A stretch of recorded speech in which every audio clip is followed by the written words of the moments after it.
Hello friends, ओम श्री गणेशाय नमः। जय श्री कृष्णा। आप सभी का स्वागत है आपके अपने YouTube चैनल पर। फ्रेंड्स, आज हम आपको इस वीडियो में बताने जा रहे हैं श्रावण मास की पुत्रदा एकादशी की पौराणिक व्रत कथा, महत्व, नियम और उत्तम और तेजस्वी संतान प्राप्ति के लिए किए जाने वाले अचूक उपाय के बारे में। फ्रेंड्स, वीडियो शुरू करने से पहले आपसे रिक्वेस्ट है, अगर आप हमारी चैनल पर नए हैं और आपने अभी तक चैनल को सब्सक्राइब नहीं किया है तो प्लीज सब्सक्राइब कीजिएगा चैनल को, साथ ही प्रेस कीजिएगा बेल आइकन को, जिससे नए वीडियो से रिलेटेड नोटिफिकेशन आपको तुरंत प्राप्त हो सके। और वीडियो पसंद आने पर वीडियो को लाइक और शेयर जरूर कीजिएगा ताकि सभी भक्तों को इस वीडियो का लाभ प्राप्त हो सके। और कमेंट बॉक्स में जय श्री कृष्णा जरूर लिखिएगा।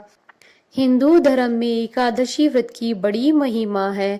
पद्म पुराण के अनुसार स्वयं महादेव जी ने नारद जी को उपदेश देते हुए कहा था, एकादशी महान पुण्य देने वाली होती है। एकादशी प्रत्येक महीने में 2 बार आती है, एक शुक्ल पक्ष में, दूसरी कृष्ण पक्ष में।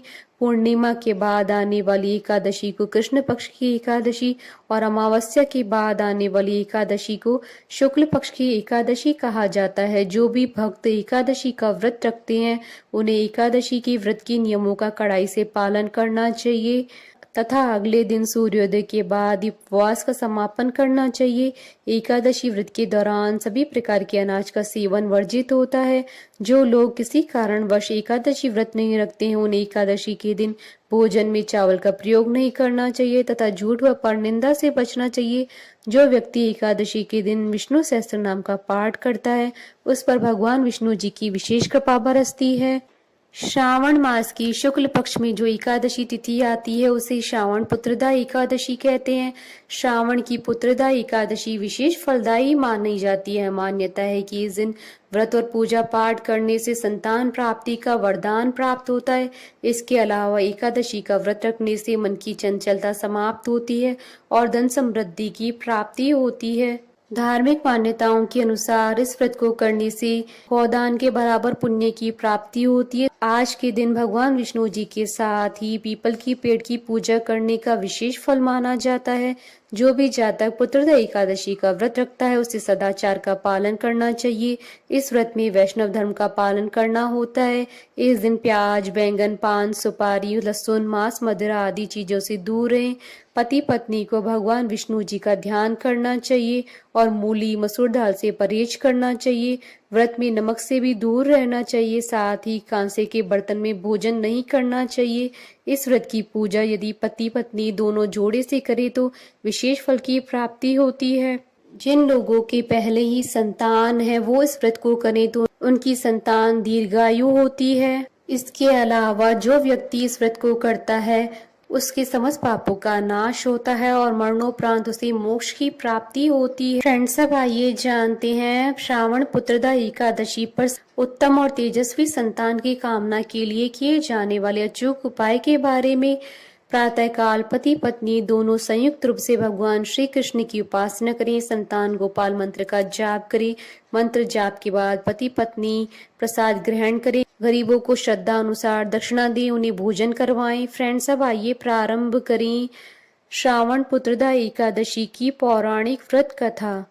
श्री युधिष्ठिर कहने लगे कि हे भगवान, श्रावण शुक्ल एकादशी का क्या नाम है, व्रत करने की विधि तथा इसका महात्म्य कृपा करके कहिए। मधुसूदन कहने लगे कि इस एकादशी का नाम पुत्रदा है। अब आप शांति पूर्वक इसकी कथा सुनिए। इसके सुनने मात्र से ही वाजपेयी यज्ञ का फल मिलता है। द्वापर युग के आरंभ में महिष्मती नाम की एक नगरी थी जिसमें महिजीत नाम का एक राजा राज्य करता था, लेकिन पुत्रीहीन होने के कारण राजा को राज्य सुखदायक नहीं लगता था। उसका मानना था कि जिसके संतान न हो उसके लिए यह लोक और परलोक दोनों ही दुखदायक होते हैं। पुत्र सुख की प्राप्ति के लिए राजा ने अनेक उपाय किए, परंतु राजा को पुत्र की प्राप्ति नहीं हुई। वृद्धावस्था आती देख राजा ने प्रजा के प्रतिनिधियों को बुलाया और कहा, हे प्रजाजनों, मेरे खजाने में अन्याय से उपार्जन किया हुआ धन नहीं है, न ही मैंने कभी देवताओं तथा ब्राह्मणों का धन छीना है।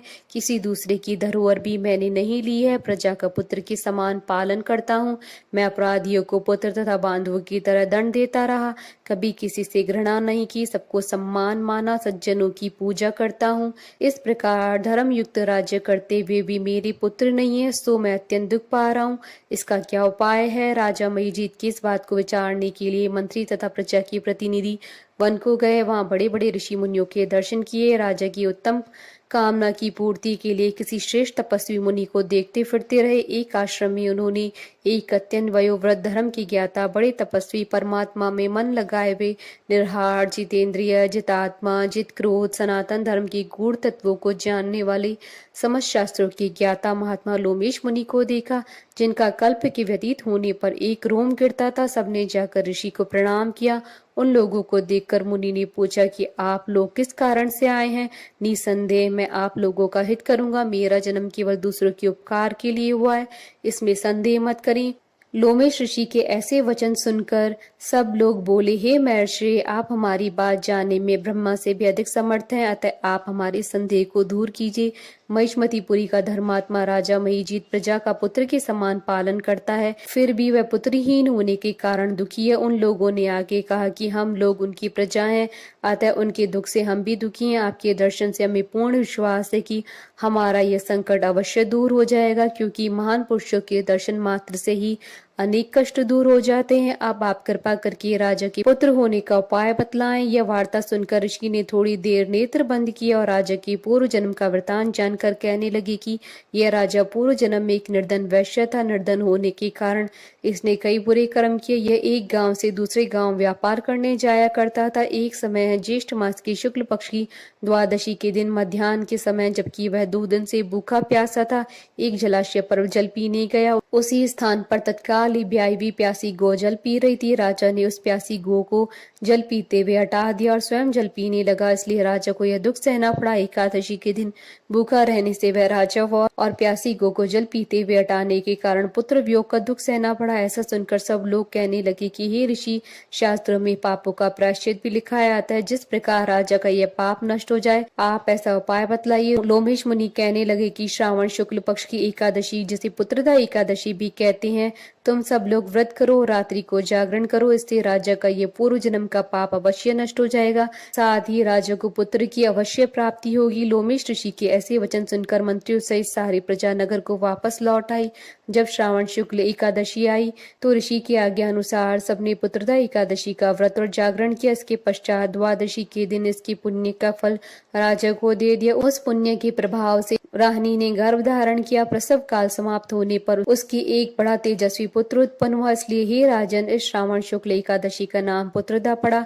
अतः संतान सुख की इच्छा हासिल करने वाले इस व्रत को अवश्य करें। इसके महात्मा को सुनने से मनुष्य सब पापों से मुक्त हो जाते हैं। इस लोक में संतान सुख भोगकर परलोक में स्वर्ग की प्राप्ति होती है। बोले भगवान विष्णु जी की जय, सनातन धर्म की जय।